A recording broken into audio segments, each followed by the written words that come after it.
What is going on, good people? Happy Saturday, and welcome to another edition of the Faction Reloaded here on the Bonafide Podcast Network. Listen, if y'all knew what my week has been like, if my words get jumbled, don't mind me.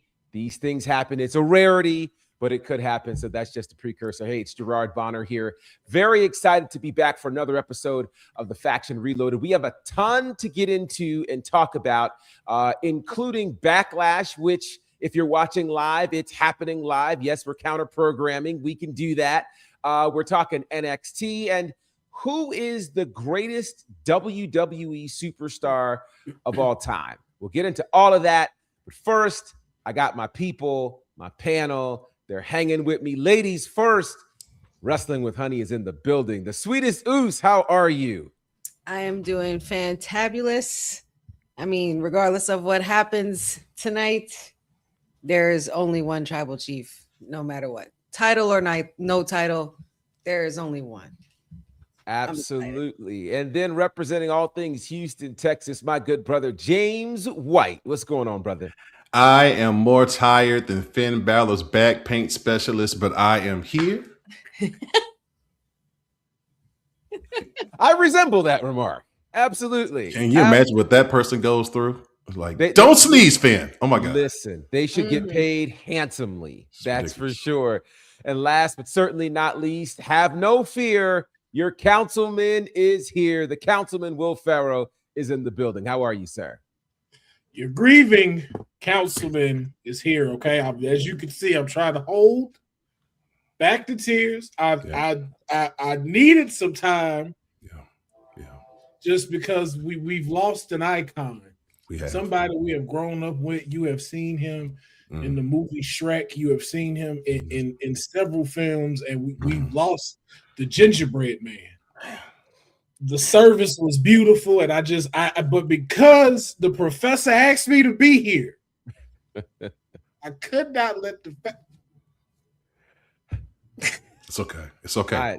I appreciate you. It's okay. Your sacrifice sending virtual hugs to you. Your sacrifice will be rewarded. Shout out to everybody who joined us last week for our official relaunch debut. Lots of commentary about that. Lots of conversation, and we appreciate you rocking with us wherever you joined us from, whether you were live in the chat, if you were on YouTube, Facebook, or if you caught the replay.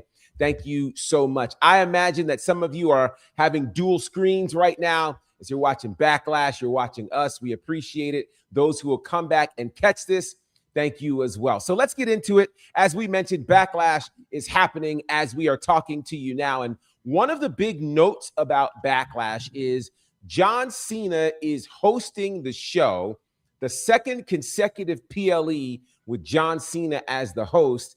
And he's telling us that there's going to be a massive announcement tonight. It's been said it's going to shake the very foundation of WWE. I'm not really sure what that means, but we still have a little time before this announcement happens. Let's pontificate. Let's speculate. What kind of announcement needs to happen that would be this groundbreaking or ground shaking, or are we about to get disappointed? Sweetest Goose, what say thee? I mean, I can only ponder that this could possibly be something that has to do with a future event. Maybe, I mean, possibly because we've seen, John Cena in like in a host role now with WrestleMania. It's almost kind of like an ambassador even for events. So if they're going to kick something off for Backlash, I would assume it's probably something that has to do with something going on later down the road in the year. Or it could be something that has to do with him. Not sure.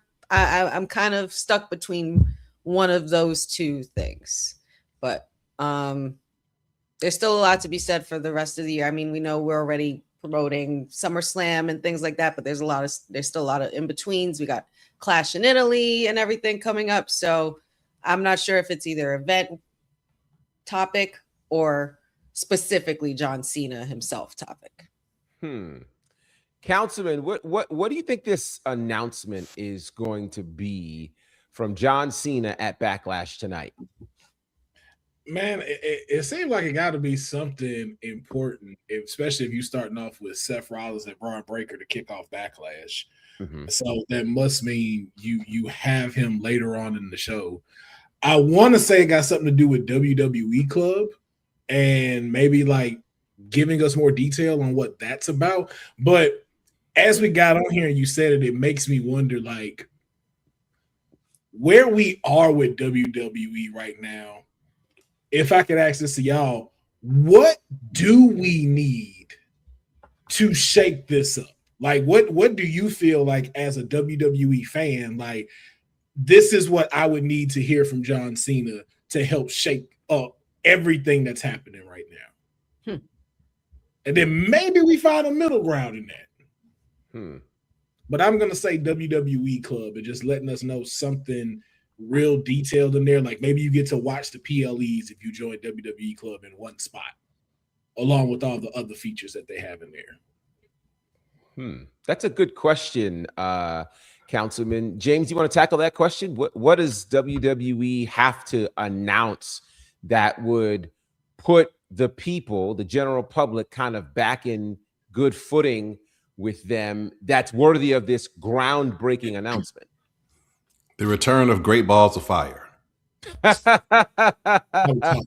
See? I knew that man was smart. That's a smart man right there. That's a smart man right there. Oh boy. Oh, I can't think of anything that's groundbreaking. You know, and I think if you're going to set yourself up with this kind of announcement, first of all, needing to bring John Cena back again after this man has retired says you're missing a lot in your product. You're missing a lot. It means the things that you thought was working aren't working. And you need to bring him back because the product's down. We may be looking at 2016 returning where we got all of this talent, but half the building is full because they're looking down the road and seeing we're losing people. All right. There's bad PR and rightfully so. By the way, TKO is handling WWE right now and everything is coming out and people are going to start talking with their dollars and lack of attendance. So unless they do something where they're talking about lowering prices, something to that effect where it's about the people and they're not pulling, peeing on us and telling it's raining, I'll hold my breath as far as some groundbreaking announcement that's going to be for the betterment of WWE. Honey, do you to the councilman's question, what do you think they have to do to kind of change the fortunes of how things are happening right now? I mean,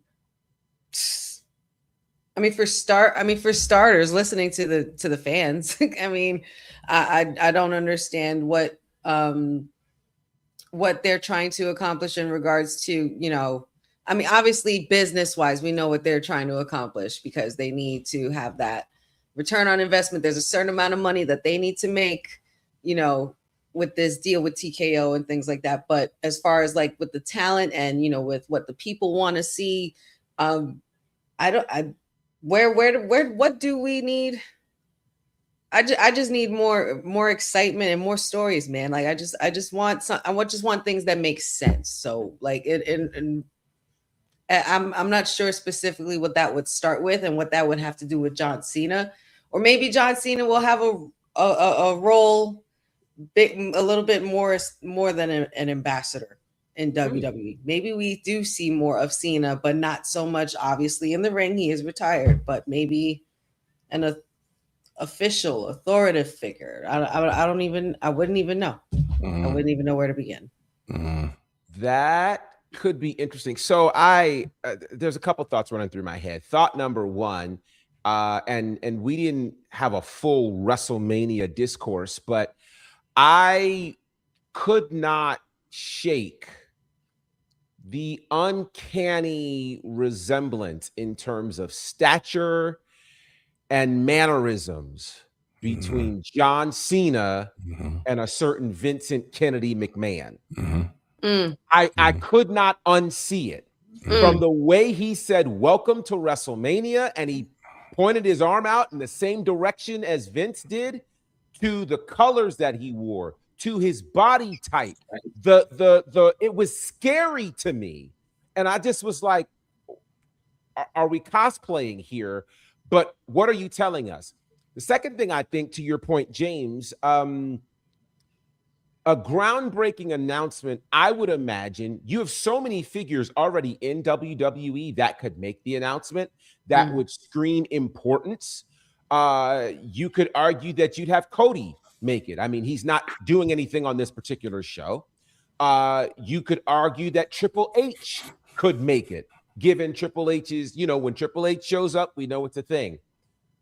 For John Cena to make the announcement, whatever the announcement is interesting on a lot of levels. I don't know if they think that Cena brought in a certain amount of eyes, so let's bring him back.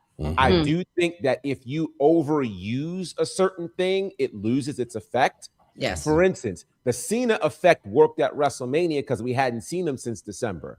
But WrestleMania was just 2-3 weeks ago. So seeing Cena again, I don't know, is as exciting. Using him for whatever this announcement is. And let me just say this. I think this is a world where you have to under-promise and over-deliver. Yeah. This sounds like too big of a promise being made.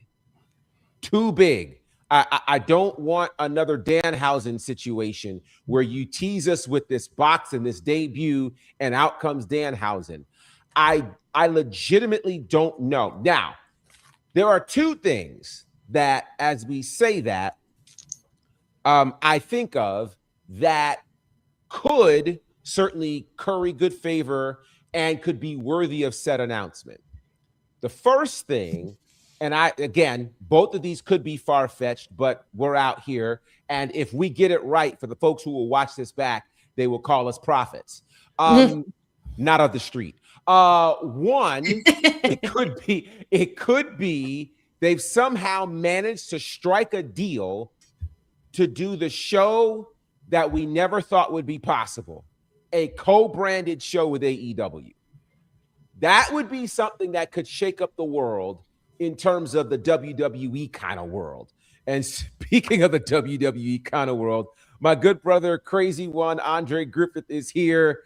And then, of course, Pat, you, always good to see you, sir. So that's one thought. Another thought that I think would absolutely turn this thing around quickly would be if they announced the return of the New Day. If they had secretly signed Kofi Kingston and Xavier Woods, they got everything right, and those guys came out, I think that would be one of those things. Now, here's the problem. It would be great for all of us. Is it the groundbreaking thing they promised? Probably not. So in this wrestling currency, I don't know what serves as a groundbreaking thing from WWE at this point. I don't know. So we're likely going to have to all sit and watch together this evening when this announcement happens, whenever it does. With that said, and talking about the things that have created a bit of angst, this story came out earlier this week, and it's so interesting because today would probably be one of the days that's really impacting it. A story that came out from Jeremy Lambert at Fightful.com, who says that WWE and its legal team are going after a number of online personalities, reportedly taking down and they've taken certain things down, and they've sent copyright strikes to a number.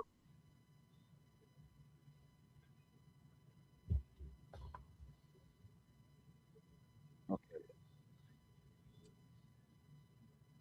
I don't know what that is.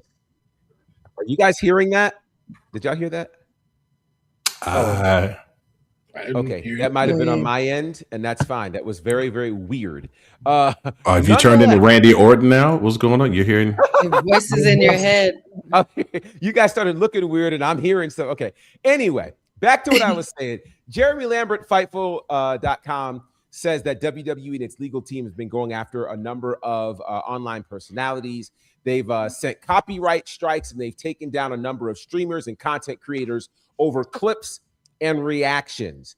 And so, it's interesting because all of us are content creators here, and a number of content creators and their footage, their likeness has also been used by WWE in promo packages and the like. What do you think this news does for the online streaming community, which quite frankly does a phenomenal job of continuing conversation about the product after it airs? I want to start with you, James, on this one. What do you think about this, and how do you think this impacts content creators as we know? I understand it to a certain extent from intellectual property standpoints. I understand that, and you want to make sure that people aren't illegally using your image, name, image, and likeness, your brand in ways that profits them without your consent. I completely understand that. I understand the right to do that. I would do that myself if I'm running something that people are using my product and monetizing off of it and building there. So it's that standpoint that, I respect that, and they have a right to do that. But then I also would want them to look at the whole of the thing, because not everybody's doing that. And so hopefully this is a case by case situation and not sweeping everybody under this one umbrella and fighting against all, because there are those like the Faction Reloaded that are doing this for the love of the game. And when you come against people who are doing it for the love and not promoting themselves or not using your brand for monetary gain, you're showing more of a disconnect from the people that you're serving. And now it becomes what the Super Bowl is. Like, you can't buy a Super Bowl ticket. That game isn't for fans. That game is corporate now. It's for the higher ups. And that's what WWE turns into. And if you're not careful, if it becomes that, then you're literally feeding wrestling fans to other brands. So they got to be careful. They really have to be careful. Somebody's got to understand, have their ear to the street and recognize, no, this is not the 1980s. This is not the 1990s. This is not the Attitude Era. This could be a vehicle that we use for good, because we certainly use these people without their consent. When we do video packages, we're watching. All right, we're watching these podcasts, whether we tell them or not, and we'll use those clips if we want to, and it's not the same thing. So this is going to get to some legalese for people who want to sharpen up that way. But if they're not careful, people will develop a huge distaste for WWE and say, you know what, I'm not dealing with them anymore. Let me ask your thoughts on this, Councilman, because do you think that as a result of this, WWE could lose the power of fan content online? I don't think so. I think it is going to have to allow creators to pivot with how they're doing this, because even so, like with people coming out about this thing with the content creators, there's a lot of stuff that people aren't mentioning. Like the folks that are being flagged who are playing their videos, and not the folks who are going like, hey, if you're lip syncing a trending audio and then putting something in words about WWE, they're not flagging that. They're not catching you for that. They're flagging you because you're using their videos to put up. And for me, again, it is both sides. And so I'm going to look at both of them and then bring our way into the middle. On a TKO side, a YouTube video can get, if you hit $1 million, that's $5,000 in your pocket if your channel's monetized. And for a lot of folks that are using these watch-alongs to hit those numbers, that's money TKO is missing out on. Do they need it? No, but that's our opinion. But if I'm a business, I'm looking at it like that. But now, case in point to a content creator, same amount of these content creators were getting upset when other people were using their content and reposting it and making money off of it so much. Instagram had to add features in there like remixing sequences in order for people to be able to share this properly, and you get the stuff that you are supposed to get. So I don't think so. For TKO's point, I don't think that they handled it in the best way as far as just immediately shutting people's stuff down, because that is their livelihood. And some of them, not just WWE content. There's folks with brand deals that were in the middle of these things and now have pages.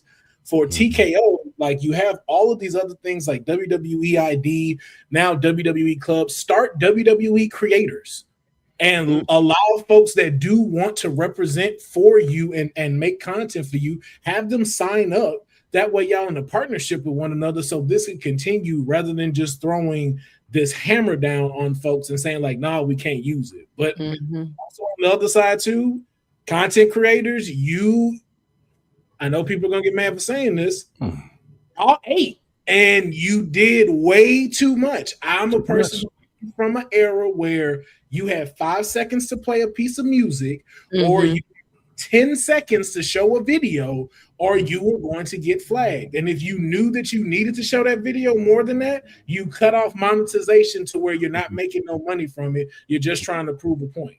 Yeah. Y'all forgot about that and started going like, hey, I'm finna go play they whole video for a minute, 2 minutes, giving away stuff, and then folks putting out stuff before WWE even posted. Right.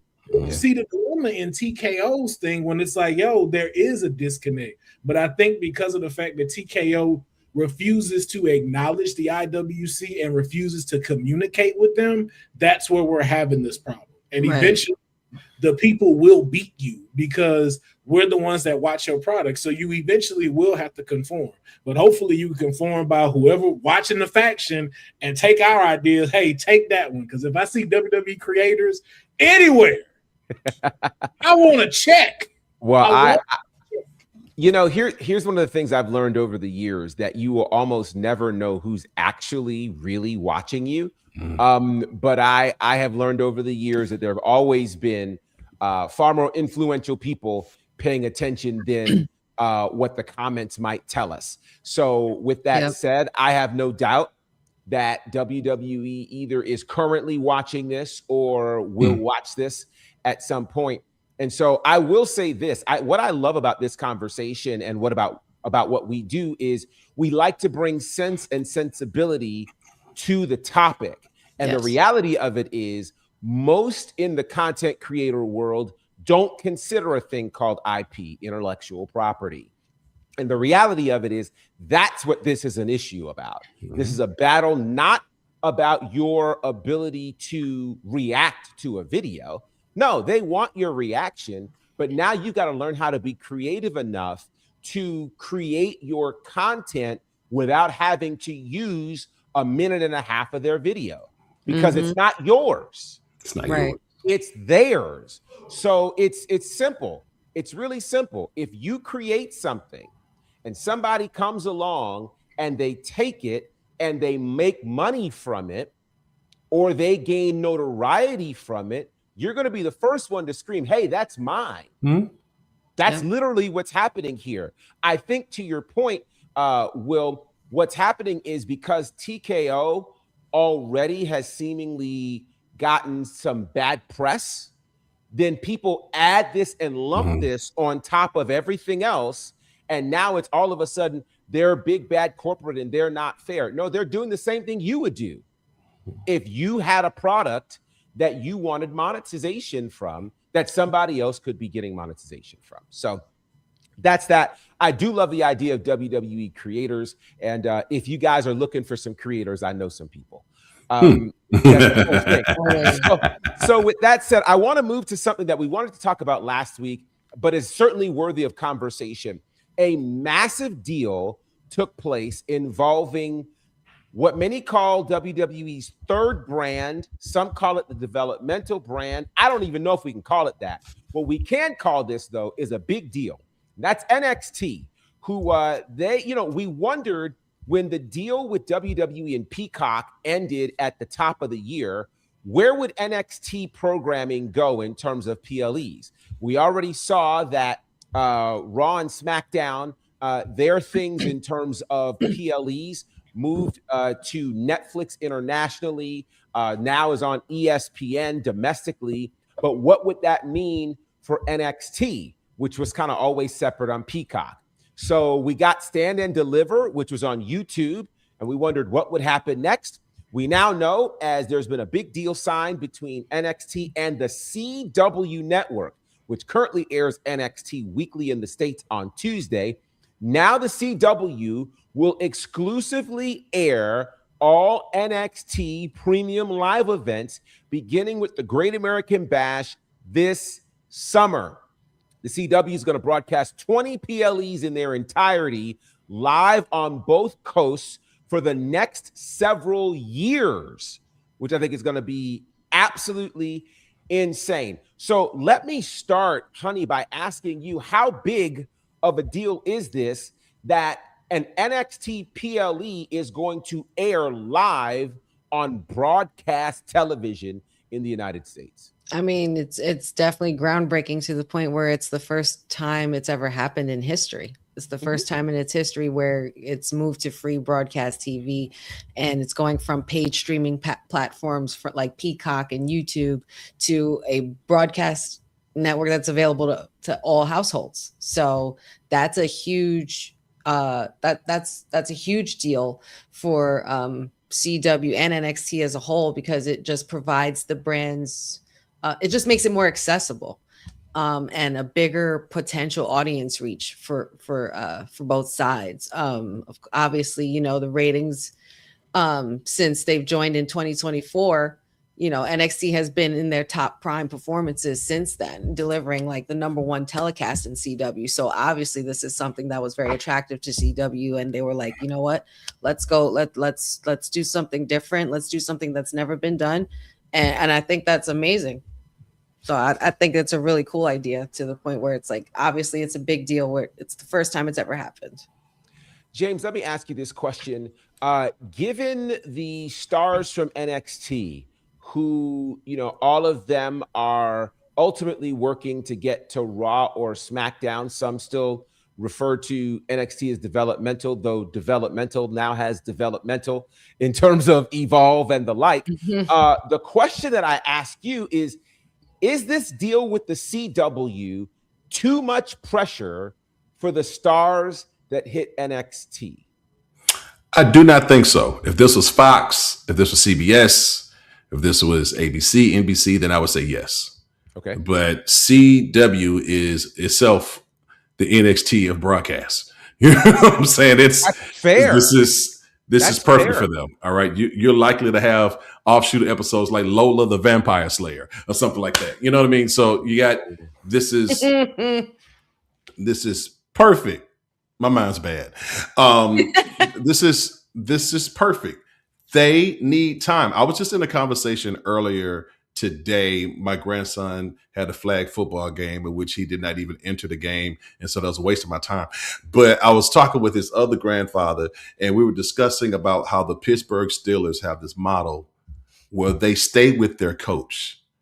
This franchise has been alive since the 60s, and they've only had 4 head coaches since the 60s, because they allow their coach to stay with the product, stay with the team, and develop. The coach needs to develop. See, Flesh and Blood didn't reveal that to me, honey. I told you. We're together here, all right? But what happens is we want so much instant result, and then we move to the next thing, and we don't allow these things to develop. NXT is not just developmental brand to develop them to go to Raw, SmackDown. They're developing themselves. All right. We're looking at NXT developing itself. And now they have security. So they don't have to wrestle with this great pressure, because they're getting they're having their own relationships with a brand that people are going to see, and they get to grow with them. Now people get to discover who Kalani Jordan is, who Mason Rook is. You know what I'm saying? Now we get to know them and not just ship them out, but now you can breathe a little bit. All right. You can breathe and listen. Getting caught up isn't the same like it used to be, guys. All right. It doesn't feel the same anymore. You know, some people, it's best that you stay in NXT for a little while and not get caught up in Lost in the Shuffle. We talked about Ricky Saints in our last episode. You know, how it's a possibility you could just get lost in the mud and get stuck in catering, where if you were here feuding with the champ right now, it will fare better for you. So maybe we don't need to see Kalani yet on the top brand. Maybe we don't need to see the Vanity Project at all. But you said at all. Wow. Damn. Wow. You know, this gives time for them to grow, and it's the best thing for them. I love it. Let me ask this question. The great Lovely is in the chat. Good to see you, Lovely. So here's the question I want to ask. I'm going to start this question with you, Will, and then we'll kind of toss it around to everyone. We've got an interesting situation here where we have 3 different brands with 3 different deals. You've got Raw, of course, on Netflix, SmackDown on USA, NXT on the CW. There are no exclusive Raw or SmackDown PLEs, but we know those main roster PLEs are on the ESPN Plus situation in the States, on Netflix worldwide. And now we know that NXT is going to be on CW Live, and then also CW Sports will also stream via the ESPN app. Here's my question. Which is the most significant deal for these brands? Is it Raw on Netflix, SmackDown on USA, or NXT on the CW? Oh, I mean, it's obvious it's Raw. Raw opened up Netflix, which opened them up internationally to be able to have stuff going. So I think that's the one that you keep happy, and I think that too that's the one where you get to be a little bit more lax with things. Like, we've heard a little bit more, of a adult language when it comes to stuff. And I think just being able to have those freedoms that you see. So I think that's the one where it's like, okay, we got to keep everybody happy. Case in point, the tribal chief who said the championship he got now is the secondary belt, got a check and is now the world heavyweight champion. So it's like, all right, well, hey, if you need to know who's on the brand that don't need to be carried, it's Raw again. And you see SmackDown, and you know what SmackDown's doing. SmackDown can't even decide if it's 2 hours or 3 hours. So we know what they're trying to do. And and then for NXT, I think it's one of those like, this is well earned. Like y'all have all, worked very hard from every class that's come through NXT to where it's like, hey, yes, it's still developmental, but this is a place where we know we have an audience, and CW seeing that and going, hey, we want to be fully in on this, lets you know how much the product has increased. So it's a good thing. Honey, which of those deals do you think is the most significant? NXT to the CW, Raw to Netflix, or SmackDown on USA? I would have to agree with Will and say Raw on Netflix. I mean, just the way they've ushered it out, when it initially started, even though they kind of strayed away from giving it that kind of spectacle feel. Every Raw on Netflix, like especially the way that they, rolled it out the very first time. But I still think that it was a very important deal because of the way that it was done, and because because of how much invested they are already. It's too late to turn back now. And like you said, you got the tribal chief on there, you got CM Punk on there, you have a lot of the main big guys there, and then of course Cody goes back and forth every now and then, and you have your main event Jey Usos that pop in and stuff, and the fan favorites. So it would have to be Raw on Netflix, and it seems to have it with Raw Netflix. It seems to stay consistent as far as like keeping the stardom going. You know what I mean? As far as like SmackDown, there's weeks where it's good, there's weeks where it drags, and like Will said, doesn't know if it wants to do 2 or 3 hours. It's just too much flip floppy. James, do you have any thoughts on that one? Yeah. Well, my first thought is, honey, it pains you a little bit to agree with Will. I just saw that in your face. Never. It's just like, that's my tag partner. Never. Yeah, your eyebrows touched when you said, "Oh, I have to agree with Will." Only when it comes to certain topics, but certain topics depends on the topic. I mean, and she does a SmackDown watch along, so of course like if SmackDown's not number one, of course you gonna feel that way about it. Like, the show you sit. I'm not gonna sit here and lie to myself. I just think Fox got duped in that deal. I think Fox got duped. I think when they signed that deal initially, they thought there was going to be some heavy star power, during that time. Remember that debut was when They got Kofi out of that belt with that quick squash to Brock Lesnar, and to be fair though, the pandemic did hit too during that. It did, and we are 6 years out of it now. So by now, there's a return on an investment that we need. All right, they made a huge investment in the WWE for that particular brand, but then you also had the company shaking up with the whole Vince things, it was just like just kept getting one. Yes, you are correct, and that has nothing to do with Fox. They want to return on their investment. No, it does not. Made that deal. Sure, they want to return. They don't care how. Listen, I don't care how you get here. Get me a return on my investment. Yeah, you're having issues. Great. Give me a good product. All right, and there's enough talent there to have a good product for two brands. So, well, just one more thing to throw in, Brett. It did get messed up because when they signed the deal, there was a certain amount of pre-recorded episodes they can give, and then when the pandemic hit, they had no idea if they'd be able to be back in there. And then Fox still, like you said, Fox still needed a return on investment. So they burned through a lot of their recorded videos already. So week to week, they're trying to figure out who can we get here that can pass protocol, who's allowed to be here and get to do stuff. Like, remember at WrestleMania, I forget which one it was, where Roman couldn't show up. Roman caught COVID. And it was that first one, 36. And we got Goldberg, I think, versus Braun Strowman. Yeah. So it was like...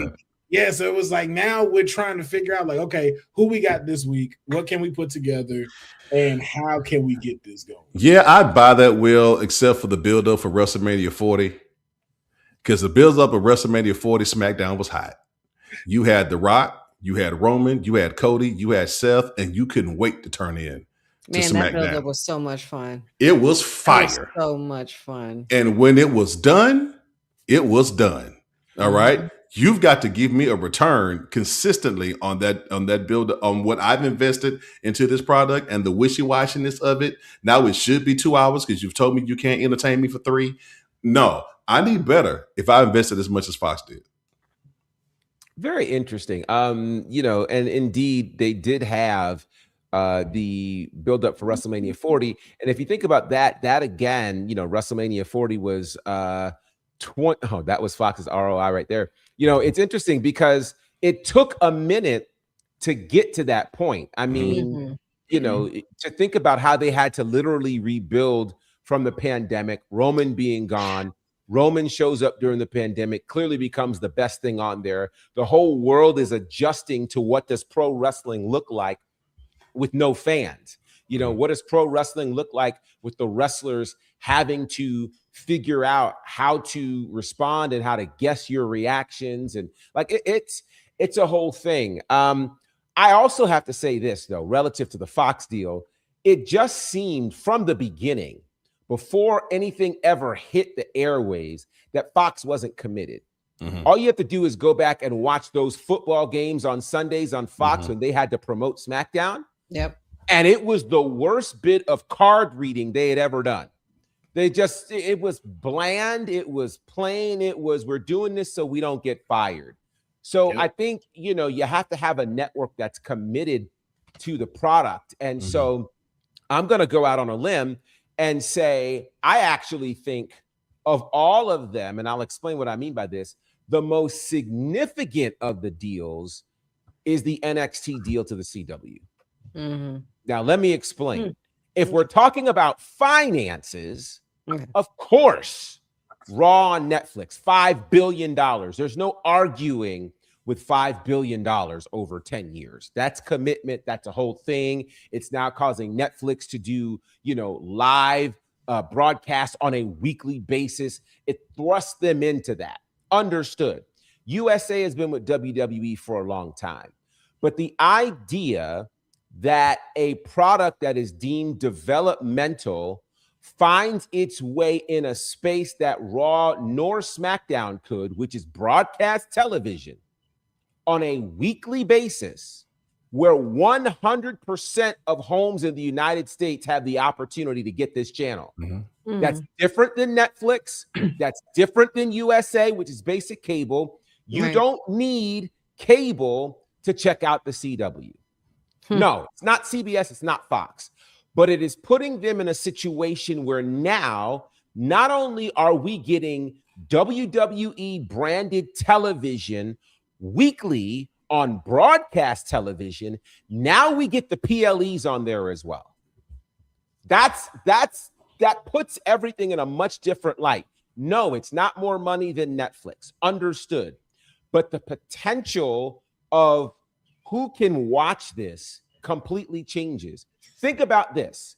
There is the possibility that there will be people who will watch the CW that can't afford Netflix, that don't have basic cable, and their entry point into WWE was Trick Williams, was Obafemi, is now, a lot of what's going on in NXT. Tony D'Angelo, Lola Vice, all that.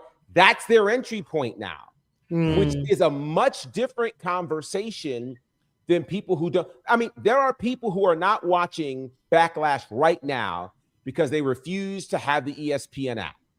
There are people who might not watch Raw because they don't have Netflix, but they can turn on their basic television and watch what's happening with NXT. So I think it's just about perspective in terms of how you look at it. I don't know that there's a right or wrong answer, but perspective is what it is. All right, we got 20 minutes to try to nail a couple things. Trevor, good to see you. Would you agree that pandemic era was actually good and fun to watch? Anybody want to take a stab at that? Sure. It was cathartic. And we needed, especially for those who are wrestling fans, you needed something. And the fact that they were willing to continue with that and find a way to continue, I appreciate, because they could have shut it down. They could have just give us the best ofs and hope we come back with it, but they were continuing to give us some type of product. And I actually loved NXT during that time. It was fun. That Capitol Wrestling Center. Oh my God. I also got some bloopers too of Aleister Black kicking Leon Ruff in the face, and it's hilarious. I'll share it with you later. We get a good kick out of that. Please do. But yeah, it was catharsis and a necessary break from what's going on in the world, and we got some fire matches. That Takeover 36 was amazing. That was during fun. That was the In Your House was fun. Yes. Keith Lee winning. So there was some great moments during that pandemic time. Yeah. I think in the moment it was great. I'd love to go back and rewatch some of it. Me to too. See how it makes me feel, because the Attitude Era many would deem as great, but if you go back and rewatch it, it wasn't as great as we thought it was. No. It wasn't. But that's a whole nother discussion. I tell you what was great. The mainstays and superstars of the time that were leading the charge at that time, I would say, were they were great. Yeah. But the things in that era were not that great. Yeah, it was a thing. And certainly the Attitude Era really came about because of the efforts and ingenuity of one Ted Turner, who passed away this week.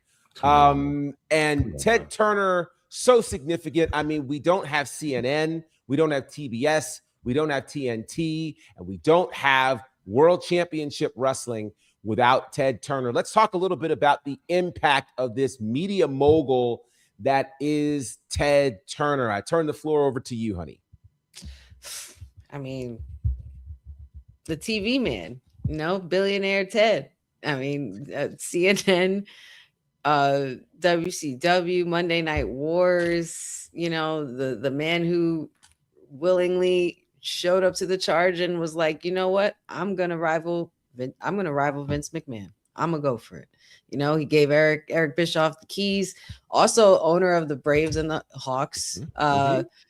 It's just, this man, he was a global philanthropist. He was like, he rivaled with Rupert Murdoch. Like, there's just so many things that Ted Turner was responsible for and leading the charge in the world of media. But he took a chance on going into wrestling, and it was such a great risk. It ended up being so awesome because it led to things that we never thought we'd see in the world of professional wrestling, and all the superstars that we know of today that are, you know, in the back, you know, or, you know, the William Regals, the Triple H's, you know, like there's just so many people that have come from that, you know, Jim Crockett Promotions and everything like that. So it was a lot of fun. TNT, TBS, like that, it's all in the name. It's all in Turner, you know, like he was the man at that time, and he did his thing. What a big impact, and a lot of careers wouldn't be what they were today if it wasn't for Billionaire Ted. Let me ask you this question, Will. You know, often when we've had previous discussions about who belongs in the Hall of Fame, et cetera, one of the comments that I often heard was, could you tell the story of pro wrestling without said name? If you can, they don't belong in the Hall of Fame. My question to you is, can you tell the story of pro wrestling without Ted Turner? Absolutely not. Like, absolutely not. There's, with everyone that you would tell the story on outside, like from 1995 to now, then you don't have a story. Like, this is at a point in time where wrestling itself was on the line. Not just a company, not just WWE. Like, it was a point where wrestling was on the line.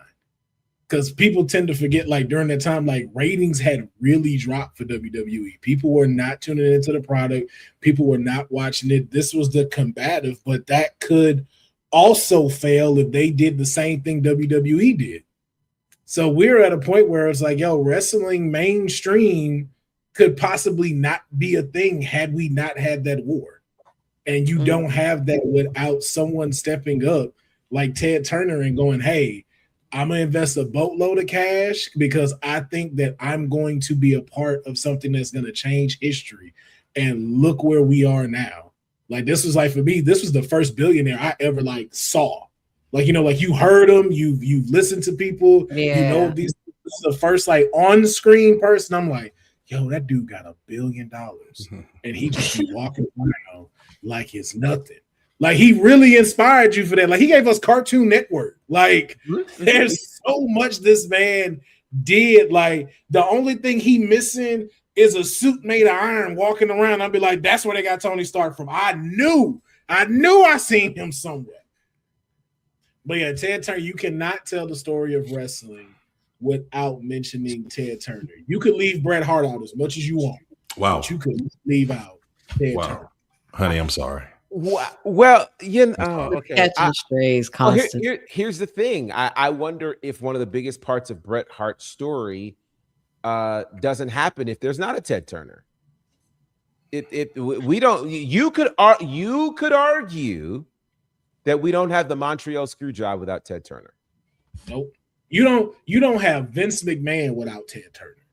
You don't have Hulk Hogan going heel without Ted Turner. You do not have one of the greatest black champions of all time in Booker T without Ted Turner. You do not have you don't have the true rise of DX without Ted Turner. Them driving to the arena in an army truck, that solidified everybody to go like, yo, we either down with them or we down with WCW. Mankind would not be champion if it were not for Ted Turner. People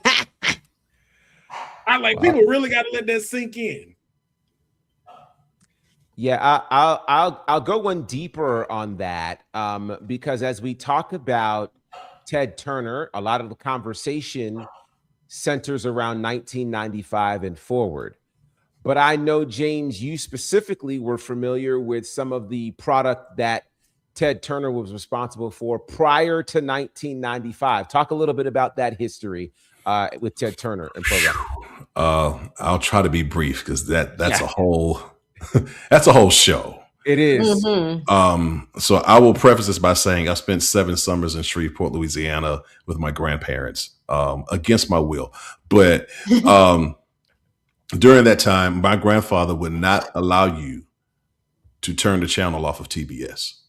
So I grew up on Little House on the Prairie, Bonanza, Gunsmoke, Understandably so. and WCW. Okay, and this is the time where it's going from Jim Crockett Promotions to when Bill Hurd was president, and now all of a sudden we don't know what we are. It's one name one week, it's another name another week. We got a studio of 20 people in there. Is Gordon Solie hosting it? Is Lance Russell hosting it? Is Tony Schiavone hosting it? All I know is I see Ric Flair, the Horseman there, and I see Dusty Rhodes, and I see Magnum TA. All right, we're gonna have a good time. And then there became this influx around 1987 where they started bringing these young guns, Sting, Lex Luger, Barry Windham now as a solo wrestler, because before he was tag teaming with Mike Rotunda, but now we're letting him let his hair down as a solo wrestler. We've got the Fabulous Freebirds now wrestling, even though they were with World Class Championship Wrestling. Now you're seeing them on WCW. You got Too Cold Scorpio in this thing. I was like, okay, oh wow, something's happening here. And then in 1988, they go counter against WrestleMania. Clash of the Champions. And it is Sting versus Ric Flair in a 45-minute draw. And at that moment, I was like, I've got something else to watch. Like this is it. Ric Flair made Sting that night. Yes. Right. Called the whole match, made Sting that night. But more importantly, they gave a product something to invest in. Now, Ted Turner says, I have my own WWF at the time. I have something to invest in. And before you know it, the groundwork has been laid to go counter to them on a weekly basis. And we get to the 90s and there's Nitro. But Nitro doesn't happen if they aren't building that on a weekly basis going forward, man. And it was, for me as a kid who could only watch that, watch that channel, now I've got something. And then to see these wrestlers even go to WWF and become something different. You know, and now I'm rooting for them. I'm rooting for the Steiners to make it. I'm rooting for Arn Anderson and Tully Blanchard to make it as a tag team. I'm seeing Terrorizing become a Hunter Hearst Helmsley. You know, I'm Vinny seeing Vegas. Oh my God, Vinny Vegas. You know, I'm seeing Scott Hall. I'm seeing Mean Mark. DDP. You know, go from these there to now with a budget behind them. Oh my God, this is amazing. But at the same time, I can still watch WCW and appreciate it for what it is. I'll cut it there. It's vital to the culture. It really, so much so that they still beef with them, and they've been gone for 25 years, and they're still referencing WCW to this day at WWE. Very true. Just to add with Turner real quick, you could not defeat TNT or TBS on a Saturday afternoon.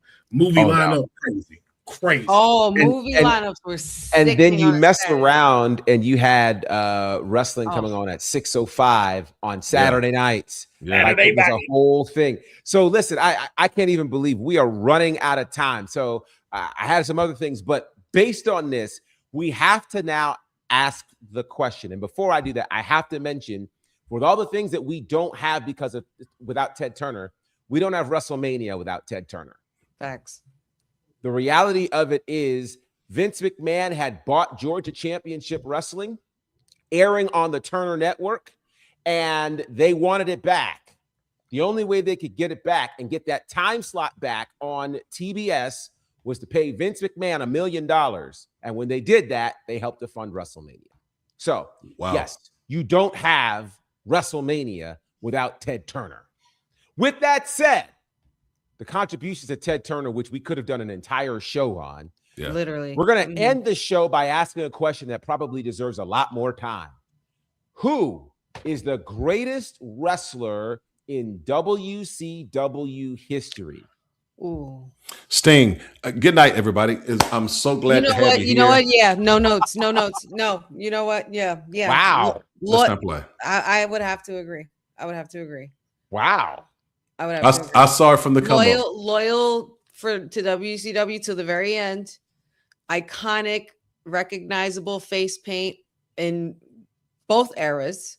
In his first era and the reinvention with Crow Sting. Yeah. If you're being called the soul of WCW, I'm gonna put you as the greatest wrestler for Sting. That's my final answer. Doing it. Councilman? Chris Jericho is the greatest WCW. All right, I've had enough. Okay, thanks. Lord. Yeah. Oh, Get me out of here. What are we doing? God. What are we doing? What are we doing? Surfer Sting, Dark Pro Sting, and I mean, is Chris Jericho not still wrestling? Wow. Has he not gone all around the world? That has nothing to do with WCW. Chris Jericho's taking his shirt off looking like a kolache right now. I don't want to hear about Chris Jericho right now.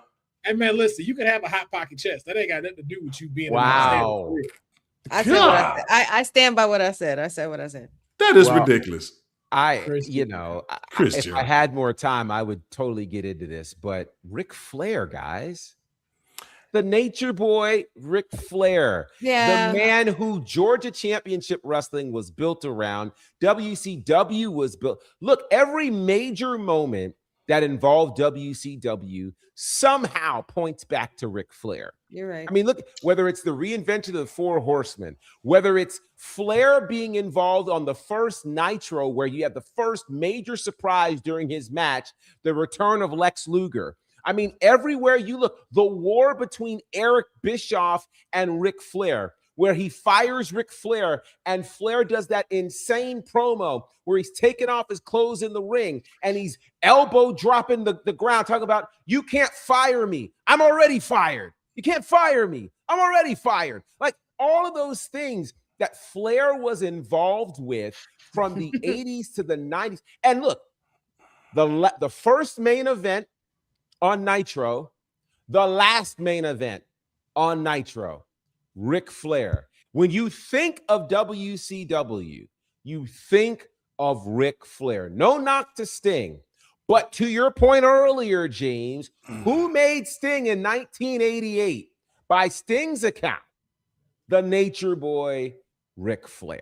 I love that take. The only thing I would say is in that last Nitro, Ric Flair lost again to Sting. He did.